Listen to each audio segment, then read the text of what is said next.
Hi everybody, welcome back.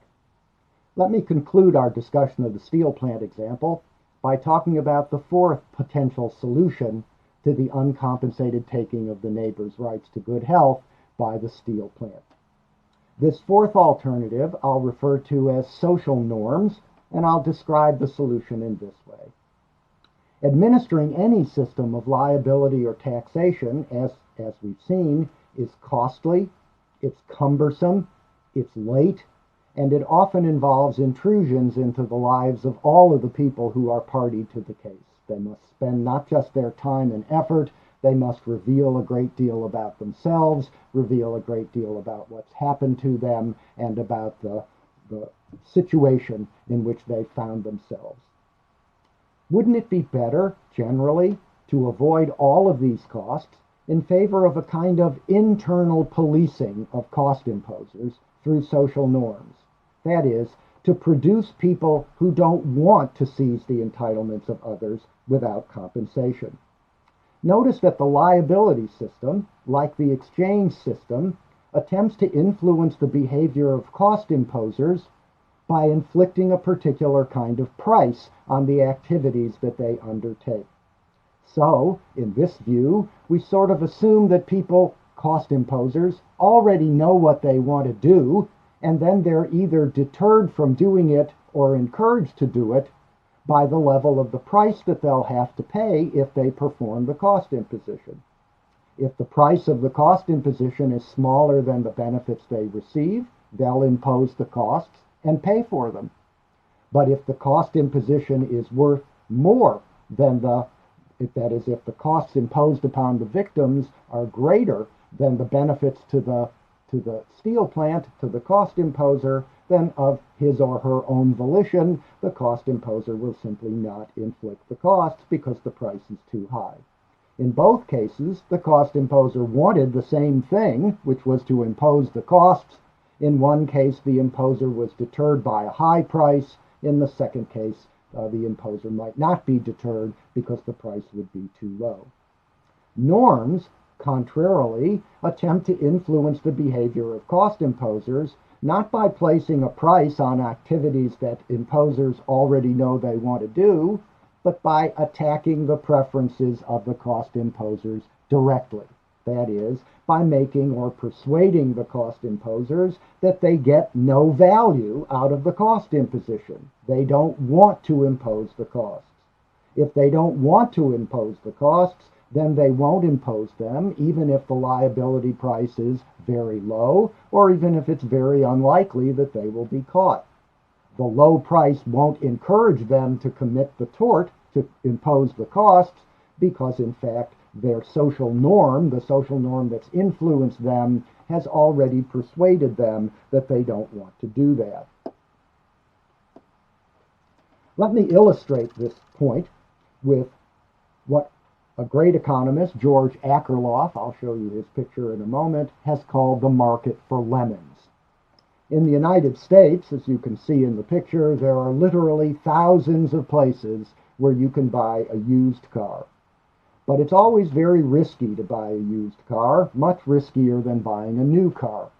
Most car dealers will guarantee that a new car will work exactly as advertised, and so most people who buy new cars are very confident that the car that they buy will in fact be worth what they're paying for it, because they haven't been lied to by the dealer and sold a car that is not worth as much as they think it is worth and as much as they're paying.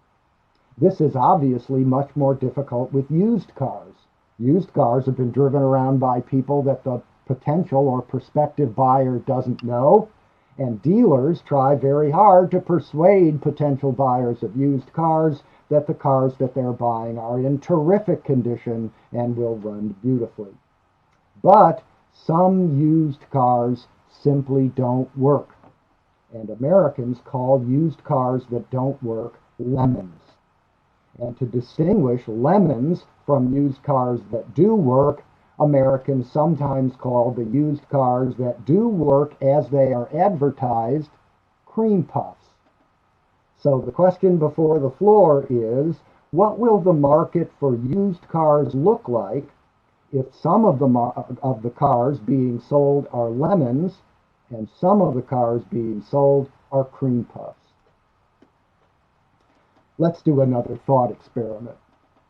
Suppose that there are a very large number of identical used car dealers in a particular area, say 100 used car dealers, and each of the 100 used car dealers will assume sells exactly the same number of cars every year. Suppose, however, that one dealer in 10 sells only lemons, while the other 9 dealers sell only cream puffs. Okay?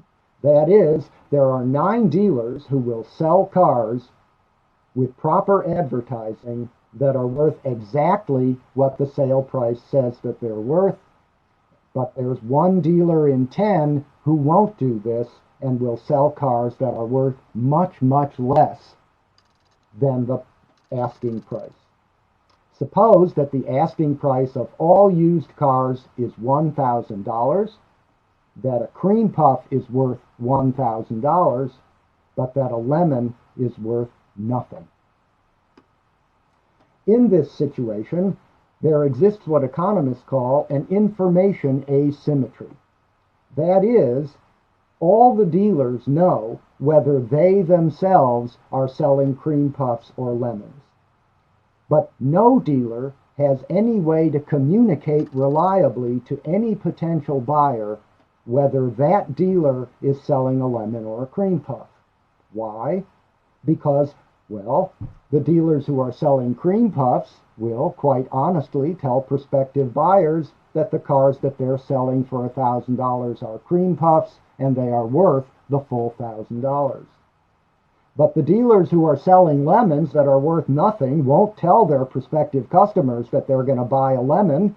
They tell their prospective buyers that they're going to buy a cream puff too, except these dealers are obviously lying in an attempt to deceive their customers into buying a car that is worth nothing and paying $1,000 for it.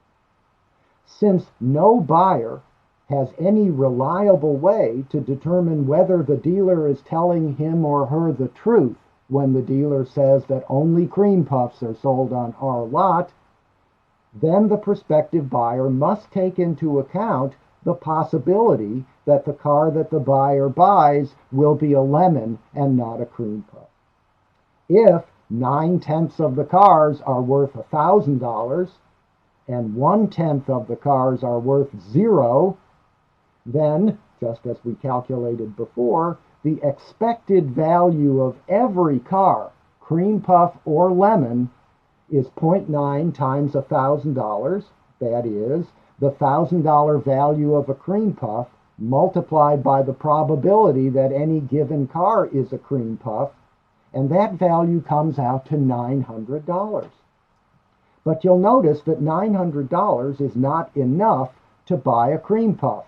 Cream puffs are actually worth $1,000, and therefore the honest car dealers can't sell their cream puffs for $1,000 because of the existence of the dishonest car dealers who are selling lemons worth nothing at a price of $1,000. The result of this is that no buyer will be willing to pay more than $900 for any car, and as a result, no cream puffs will be sold. The only cars that would be sold at $900 would be lemons, but now people will know that the cars that they will be able to buy for $900 will be lemons, and so no cars at all are likely to be sold, and the existence of the dishonest car dealers has essentially eliminated the market for used cars in this area.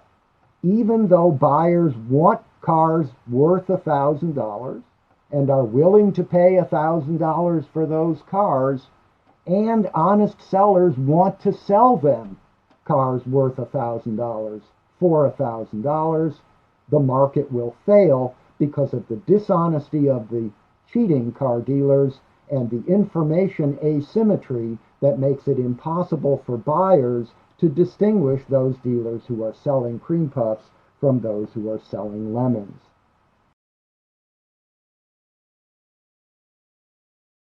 So, this problem was first developed in the way that I've described it by a great economist, as I've said, named George Akerlof, a teacher at the University of California at Berkeley. One solution to the problem of the market for lemons, or should we say the failure of the market for lemons, is to define selling lemons as a fraud, a crime, or a tort, and then to use the liability system to limit its incidence. Again, this would address the problem of fraud by putting a price on the fraud that might be too high for the potential fraudsters to pay. So the attempt of the liability system, again, is to influence the behavior of the dishonest car dealers by making their behavior costly, by forcing them to pay the costs that their deceit would impose upon other people. But, as we've seen, the liability system is costly and it's imperfect. Imperfect both in the inaccuracy that sometimes plagues its attempts at cost estimation and therefore the determination of the correct liability price, and it's imperfect in the sense that not every cost imposer is actually caught and brought to the bar of justice and made to pay the compensation cost. But again, suppose that we attack the problem not through prices, but directly through the preferences of the fraudsters. That is, suppose that instead people were persuaded that it is simply wrong to deceive people in commerce. And as a result of that belief, they forbear from doing the cost imposition because that's what they want to do and not because they're deterred by the prospect of paying for the costs that they impose. If this were the case, if we could rely on the cost imposers themselves to solve the problem by deciding not to impose the costs, we'd get more reliable externality control, and we'd achieve that externality control at far less cost than the liability system because norms work invisibly, as it were. We don't have to produce a machinery to manifest the law and then inflict the law on the cost imposer. The system of norms, if we can call it such, works silently and invisibly in the minds of the individuals who might have imposed the cost but are persuaded not to. This in itself raises a very interesting kind of question. As we've seen, it's inefficient for there to be fraud. That is, if there is fraud, Professor Akerlof's arguments suggest that there will be a lot of exchanges that people might be willing to undertake and that would benefit both sides of the exchange that won't be undertaken at all if there are fraudsters afoot, and the value of these lost transactions that would have benefited all parties is a serious inefficiency. So one reason to oppose fraud is that it makes for inefficient allocation of property rights. But most people think that fraud is simply wrong, that it's not right to lie to people in commerce and to deceive them for the purpose of profiting from them and then sticking them with a car that's worth much less than they thought they were paying for. Most people, that is, think that fraud is wrong. So an interesting question is whether there's a relationship between what's efficient and what's right. So let me close this part of the course by suggesting yet another thought experiment, this one due to another great economist, the Austrian economist Friedrich Hayek, and his thought experiment goes like this. Assume that at the beginning of human history, there are 100 scattered, isolated societies around the world. Each of the societies is very small, and each of them lives at a sufficient distance from all of the other societies that the societies come in absolutely no contact with one another. Each of the 100 scattered societies, we'll assume, is self-contained and has no contact with any other society. Then let's assume that completely randomly, 50 of these societies live by the norm that stealing is wrong. We won't inquire why they believe stealing is wrong, how they came to that belief, we'll just assume that in those 50 societies, people don't steal because they believe that stealing is wrong. Completely randomly, the other 50 societies, we'll assume, live by the opposite norm. Not so much that stealing is right and everybody should do it, but that stealing is not wrong. And therefore, if it's convenient for you and you think you have a good reason to do it, then you can go ahead and steal, and it won't be a problem with anybody else in the society. So we have these 100 societies. 50 of them live in one way with one moral code, and the other 50 live in a different way with the opposite moral code, and the two societies don't come into contact with one another. So let's see what will happen as life proceeds in these two societies. In the former society, the one that believes that stealing is wrong, let's suppose that the farmers go out in the spring and plant a crop of corn for food for the entire society over the next year. The farmers invest something in the land, they invest something in the seed, and they invest substantial labor over the course of the summer to produce the corn. And sure enough, at the end of the summer, the fields are rich with corn and the farmers are ready to harvest. And they're able to harvest the corn because all of the people in the society obey the norm that stealing is wrong. It may well be that somebody will walk by the cornfield in September or October and say, gee, that corn looks great. I'd like to have some of it for myself. Maybe I should just take it. But in this society, that individual will not take the corn because the corn would be stolen and stealing is wrong. As a result of this norm, the corn is left on the stalk for the farmer himself to harvest. He harvests the corn, he sells the crop, he earns the money that the crop has been sold for. The people in the society have the corn to eat, and the farmer has his payment, his compensation for all the labor and investment that he's made. And so, when the next spring rolls around, that same farmer will confidently plant another crop of corn, confident that he can again plant the corn, invest his money and effort in the production of the corn, and be confident that when the corn is ready to be harvested, it will be left on the stalk for him.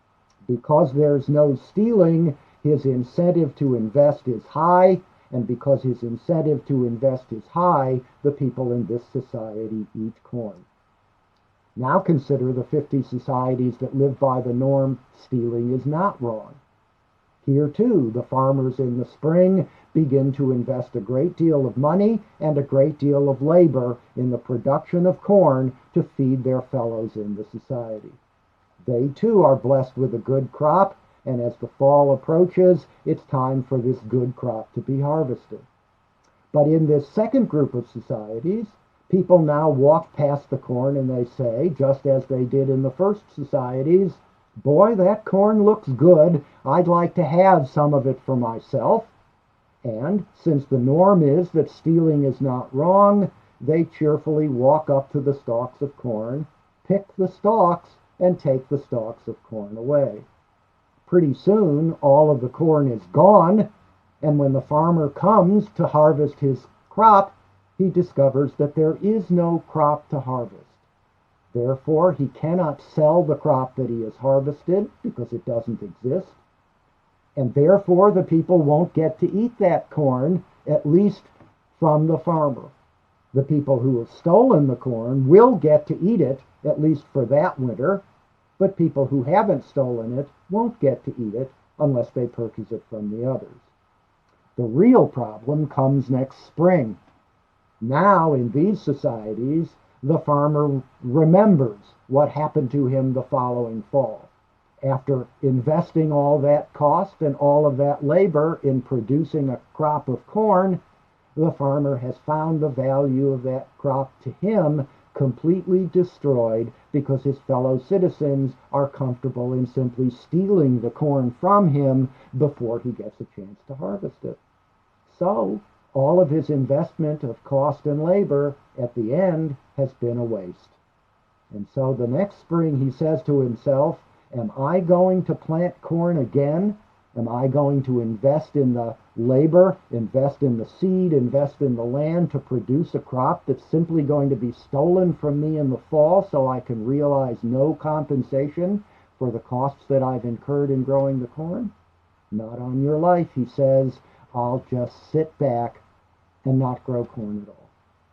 And of course, the result of that is that nobody has any corn to steal, nobody has any corn to eat, and the members of the society starve.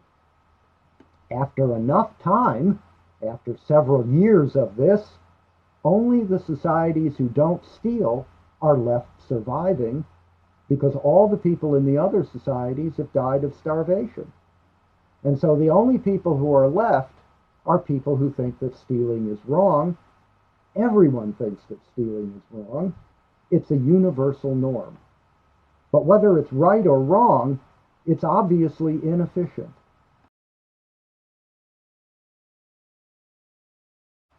And so the question then arises, one indeed which no one really knows the answer to, and the question is, are important, widely observed norms like don't lie, don't cheat, don't steal, norms that are obeyed by and large everywhere on the planet Earth.